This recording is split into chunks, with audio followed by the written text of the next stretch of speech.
In today's video, I'm going to show you CachyOS review, better frames or more crashes. CachyOS is an Arch-based, performance-tuned Linux distribution that markets itself as a blazingly fast, gaming-friendly, and highly optimized OS thanks to a custom Linux CachyOS kernel, CPU-specific builds with LTO, PGO, and aggressive scheduler tweaks like BOR for low latency performance.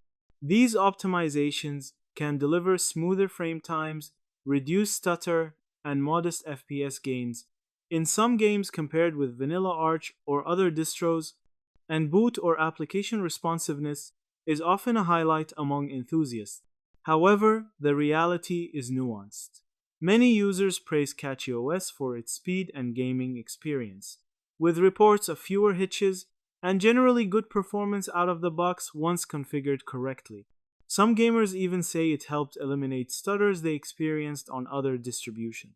That said, independent comparisons including real-world user feedback show performance differences are often small and not universally dramatic, and some users see similar FPS and behavior on other well-tuned Linux distros under equivalent setups.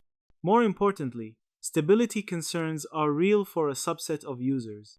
Because CachyOS ships its own kernels and custom repos layered on top of a rolling release base, occasional kernel bugs, breakages, and graphics or driver issues crop up that require manual intervention, kernel switching, or rollback via snapshots. Many users on forums report random freezes, UI glitches, or post-update headaches that you rarely see on more conservative distributions. There are also mixed experiences around graphics, support, and update reliability, and some bugs persist until patched upstream.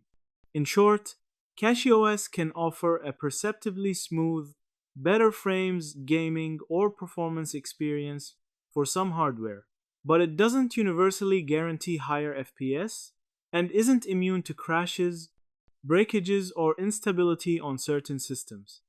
Yeah, that's it. Thank you for watching this video.